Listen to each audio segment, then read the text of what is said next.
Dr. Yamada, can I ask you something? What's up, Alexander? Did you encounter another puzzling aspect of Japanese culture? Your complexion is more vibrant than usual. Yes, exactly that. Today in class, we talked about national treasures, but there's something I just can't understand.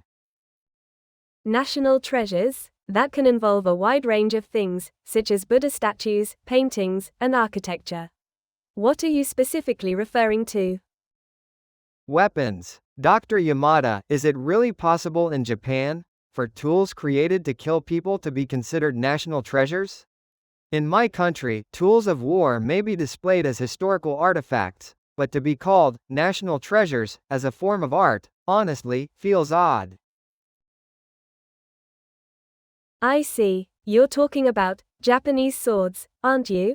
Indeed, a number of Japanese swords are included in Japan's national treasures. Yes, that's right. Japanese swords. I just can't comprehend why tools created to harm people are so cherished and treated as the highest form of art. It's mysterious and beyond my understanding. There are several historical and cultural reasons behind this. First off, do you know why Japanese swords have that unique shape? They have a unique curve, right? I think it looks cool, but I don't know why they're shaped that way. Actually, that curve, primarily developed during the Heian era, is a functional beauty born from adapting to mounted warfare. It was designed to make it easier to swing from horseback and enhance the effect of slashing. A shape born from functionality. Our European swords are more or less straight, with a strong image of powerful thrusting. The curve of a Japanese sword really seems like an evolution adapted to its environment.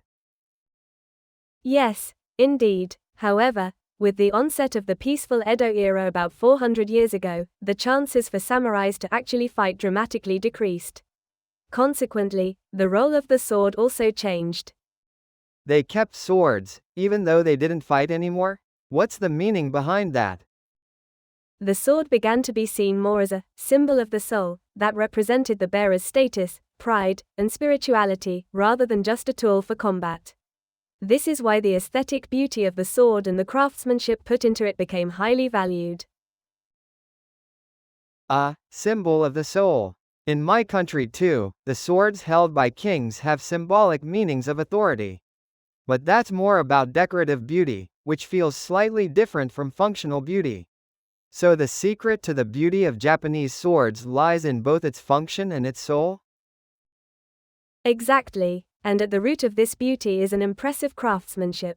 Japanese swords are made by heating, hammering, stretching, and folding a special steel called tamahagane repeatedly. I've heard about that, but how many times do they do this, and how many layers does it create? Just 15 repetitions of this process is said to create over 30,000 layers in the steel. 30,000 layers? That's crazy. Layering that much seems almost like alchemy. Why go through all that trouble? This endless process removes impurities from the steel, giving the sword both toughness and flexibility. The process of repeated forging creates a beautiful pattern on the surface of the sword, similar to wood grain. Moreover, the wave-like pattern called hamon on the blade is unique to each sword. This is the result of pursuing ultimate functionality, and at the same time, it enhances its value as an art piece. 30,000 layers of steel. It's more than just a tool, it's something infused with the craftsman's soul. I can see why they call it the soul of a samurai. Yes, in Japan, swords are not just weapons but have long been called the soul of a samurai. This is because samurais considered their swords to be their lives and their hearts. The spirit of the knights in Europe also assigned a special meaning to their swords. However, the quiet, dignified, and profound beauty of the Japanese sword, lacking in ostentation, is a unique quality absent in our culture. That beauty is believed to embody a particular Japanese aesthetic sense called wabi-sabi. It's the idea that true beauty lies in the imperfect and incomplete. You might say that Japanese swords are like mirrors reflecting such a Japanese spirit. Wabi-sabi. It's profound. There are moments when I find beauty in the imperfection of the film photos I take. Maybe I too am feeling wabi-sabi. That's an interesting perspective. However, about 150 years ago during the Meiji era, the samurai era ended, and people were prohibited from carrying swords. This beautiful tradition almost vanished once. Really? That such a tradition was on the brink of disappearing. That's quite a shock. Yes, but even today, craftsmen known as tosho, who are passionate about their craft, continue to protect this technique and spirit.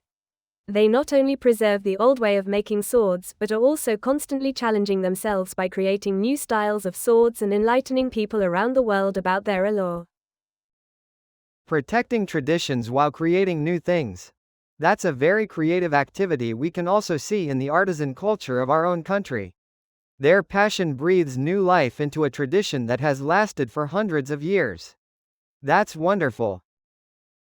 Japanese swords can be said to be like a time capsule, a weapon that also serves as art and is packed with Japan's history, technology, and spirit. I see. After hearing your explanation today, my view on Japanese swords has significantly changed. Initially, I only saw them as weapons, but now I sense something more. I'm glad to hear that. If you ever have the chance to visit Japan, I highly recommend visiting a museum. The real swords behind the glass cases will quietly, but powerfully, speak to you. Yes, I'd love to go. I want to meet the soul in a swing with my own eyes. I think I'll make a new page about Japanese swords in my scrapbook. Thank you for today, Dr. Yamada. You're welcome. If you ever have something else you're puzzled about, feel free to ask anytime.